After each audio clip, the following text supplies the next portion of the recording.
আজকের ভিডিওতে পটাশিয়াম বা ক্যালি গ্রুপের একটি পাওয়ারফুল রেমেডি সম্পর্কে বিস্তারিত তথ্য আপনাদের সামনে শেয়ার করব। তো আমি প্রথমেই লিখে নিচ্ছি রেমেডিটির নাম।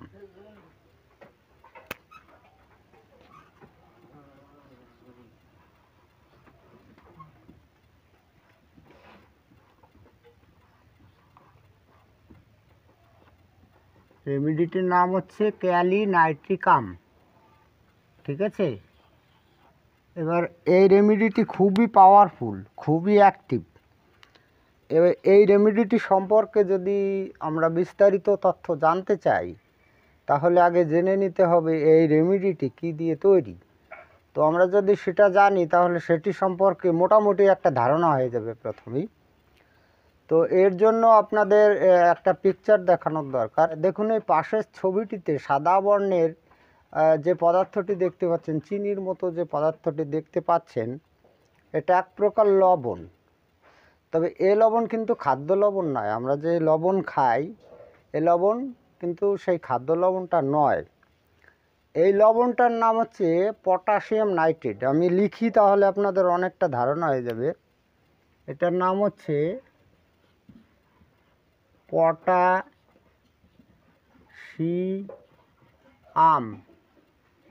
পটাশিয়াম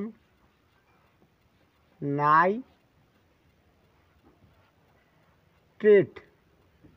ঠিক আছে, এবার এই পটাশিয়াম নাইট্রেটের সংকেতটা হবে KNO3। এবার এই পটাশিয়াম নাইট্রেট, এর মধ্যে পটাশ আছে, পটাশিয়াম নাইট্রেট এর মধ্যে পটাশ আছে। এবার এই পটাশের সংকেত লেখা হয় K। ঠিক আছে, এবার আমরা যে লবণটা খাই, মানে খাদ্য লবণ, সেটাকে বলা হয় সোডিয়াম ক্লোরাইড। যেটা আমাদের ওই ন্যাট্রামিউর ঔষধটি তৈরি হয় সেটা দিয়ে, সেটার মধ্যে সোডিয়াম থাকে, মানে Na থাকে। আর এই রেমেডিটির মধ্যে কিন্তু পটাশ থাকে। এবার এই অ্যালোপ্যাথিতেও এই পটাশ গ্রুপের ঔষধ পাওয়া যায়, ট্যাবলেট পাওয়া যায়। এবার এই পটাশিয়াম রিয়েলি কী কাজ করে এই সম্পর্কে একটু ধারণা থাকলে এই ঔষধের মেইন কাজগুলো আপনার কিন্তু মোটামুটি সুন্দর একটা ধারণা হয়ে যাবে। এই পটাশ যে গ্রুপের যে অ্যালোপ্যাথি ঔষধ আছে, সেই ঔষধ দিয়ে ঠান্ডাজনিত সমস্যা নাশ করা যায়। মানে ঠান্ডা লাগলে যে হাঁপানি, শ্বাসকষ্ট এইগুলো হয়, বিভিন্ন রকম ব্রঙ্কাইটিস, নিউমোনিয়া হয়, তো তার জন্য সম্ভবত এই অ্যালোপ্যাথিরা এই। তাহলে আমাদের এই ক্যালি নাইট্রিকাম রেমেডিটি দিয়ে শুধুই কি ঠান্ডাজনিত সমস্যা নাশ করা যায় বা আরোগ্য করা যায়? এটা কিন্তু নয়, আরও অনেক ব্যাধি আরোগ্য করা যায়। তার মধ্যে হচ্ছে শোথ মানে হচ্ছে ফোলাভাব, তারপর হার্টের রোগ, মাথার, চোখের, কানের রোগ, স্ত্রী রোগ এবং আরও অন্যান্য রোগেও কিন্তু এই রেমেডিতে একেবারে ফার্স্ট ক্লাসভাবে কাজ করে।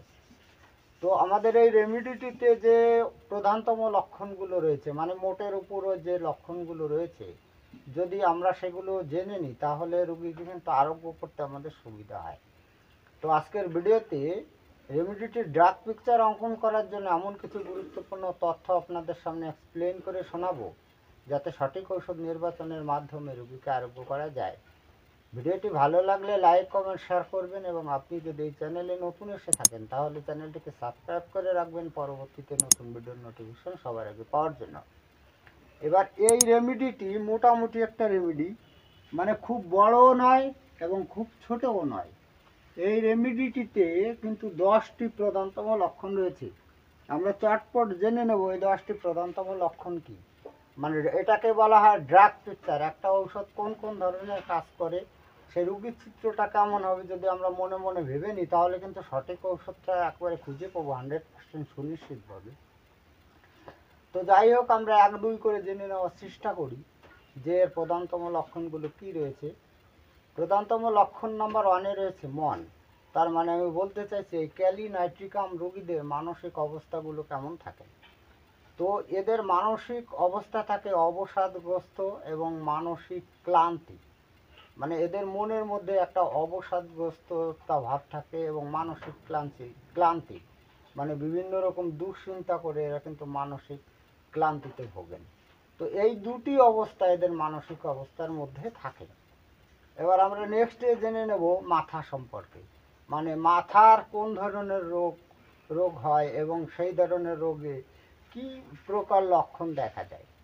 এবার এই ক্যালিনাইট্রিকামে রুগীদের মাথার সমস্যা এগুলো, মাথায় কিন্তু বেদনাও হয় এবং মাথা ঘোরাও হয়, মানে দুটি প্রবলেমই থাকে। মাথা ঘোরা এবং মাথা বেদনা কিন্তু দুটি আলাদা রোগ। একটাকে বলা হয় ভার্টিগো আর একটাকে বলা হয় পেইন। এই দু ধরনের রোগের ক্ষেত্রেই কিন্তু আমাদের এই রেমেডিটি ব্যবহার করা হয়। এবার এই মাথার রোগের ক্ষেত্রে খুব সুন্দর লক্ষণ দেয়। সে লক্ষণ হচ্ছে কি, যে রুগীরা মনে করে তারা ডান দিকে বা পিছনের দিকে পড়ে যাবে। আমরা কিন্তু লক্ষণ খুঁজি, একটা ঔষধের যে মোস্ট ইম্পর্ট্যান্ট লক্ষণগুলো দিই, মানে মাথা ঘোরার এমন একটা সুন্দর লক্ষণ দেখুন, রুগীরা ভাবে যে সেটা ডান দিকে বা পিছন দিকে পড়ে যাবে। আর রুগী যদি সামনের দিকে ঝুঁকে বসে তাহলে তার মাথা ঘোরা এবং মাথায় যে বেদনা থাকে সেগুলো কিন্তু বাড়ে। নাম্বার 3তে জানবো চোখ সম্পর্কে, মানে চোখের ক্ষেত্রে কোন ধরনের লক্ষণগুলো দেখা দিতে পারে। চোখে অস্পষ্ট দৃষ্টি, মানে চোখে ভালো দেখতে পায় না, কুয়াশাচ্ছন্ন দেখতে পান। এই চোখের এই অস্পষ্ট দৃষ্টির আমাদের তো অনেকগুলো রেমেডি আছে, তাহলে এই রেমেডিটির কথা কখন ভাবা যাবে? আর রুগীরা বলবে যে চোখের সামনে তারা যে বস্তুগুলো দেখতে পায় সেই বস্তুগুলোর আকার কিন্তু গোল। তো দেখুন বিশেষত্বটা বেরিয়ে গেল, অন্য ঔষধ থেকে আলাদা করা যায়।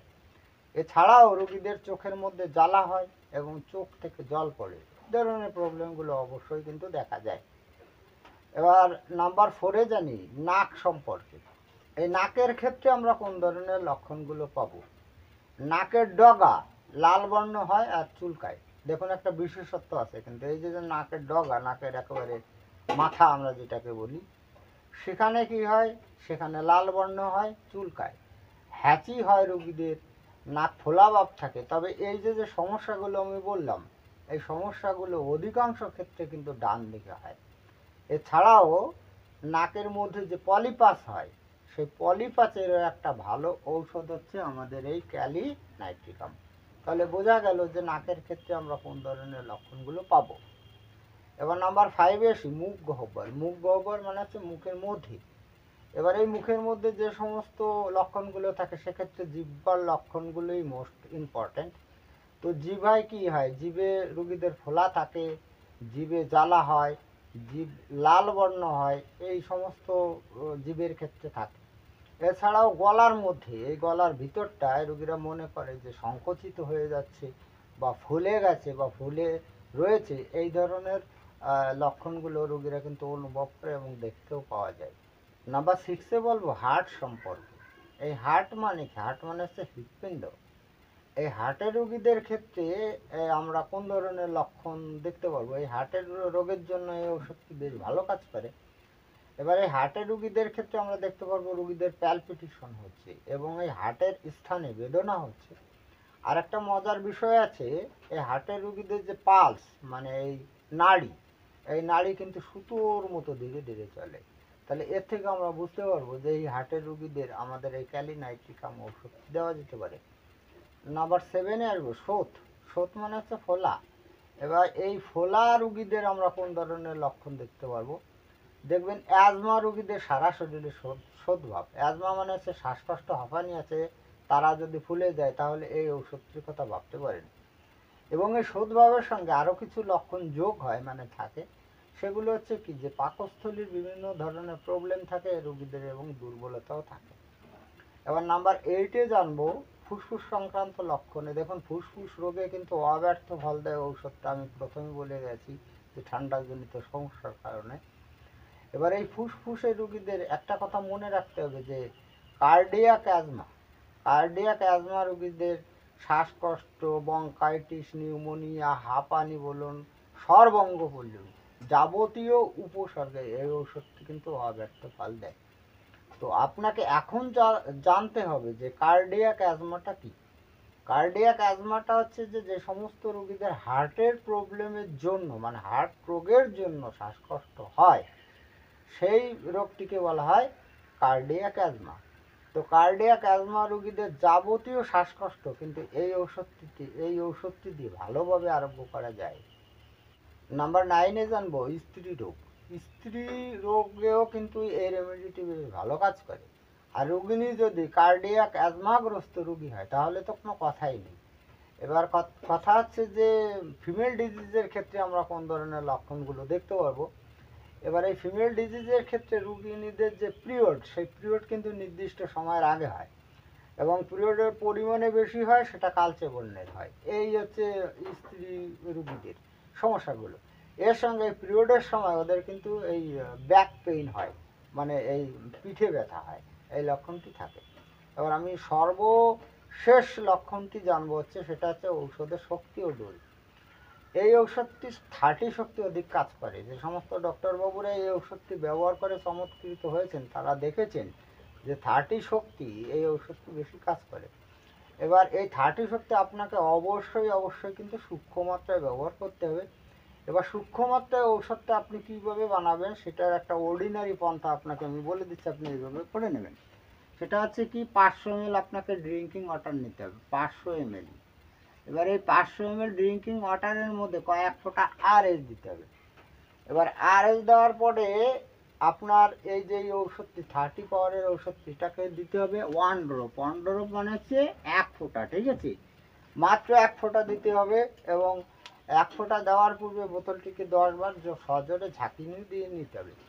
তো তারপরে আপনি এটাকে মিশিয়ে নিলেন। মিশিয়ে নেওয়ার পরে এখান থেকে 2 চা চামচ বা এই যে বোতলটি 500 ml এর যে বোতলটি, তার 2 ঢাকনা খাওয়ালেই কিন্তু মোটামুটি সূক্ষ্ম মাত্রায় ডোজ হয়ে যাবে। এবার এই 30 শক্তি দিনে 2 বার ব্যবহার করা যায়, এটা একটা অর্ডিনারি কথা। এবার যদি আপনি এইভাবে সূক্ষ্ম মাত্রায় ডোজ বানিয়ে নেন, তো শ্বাসকষ্ট রোগীদের কিন্তু বারবার ওষুধ খাওয়ানোর প্রয়োজন হয়, হোমিওপ্যাথি ঔষধ। তো আপনি যদি এইভাবে সূক্ষ্ম মাত্রায় ডোজ বানিয়ে নেন, তাহলে 2 বারের যা কিন্তু 4 বারও খাওয়াতে পারেন। এতে আপনার ঔষধের পরিমাণটা তো বাড়বে না, মানে রোগের কোনো প্রকার অ্যাগ্রাভেশন হবে না। তো যাই হোক, আজকে এই পর্যন্তই। খুব তাড়াতাড়ি ফিরে আসবো নতুন গুরুত্বপূর্ণ বিষয়বস্তুর ভিডিও নিয়ে। দেখা হচ্ছে নেক্সট ভিডিওতে। ততক্ষণ আপনারা ভালো ও সুস্থ থাকুন। জয় হ্যানিম্যান, জয় হোমিওপ্যাথ।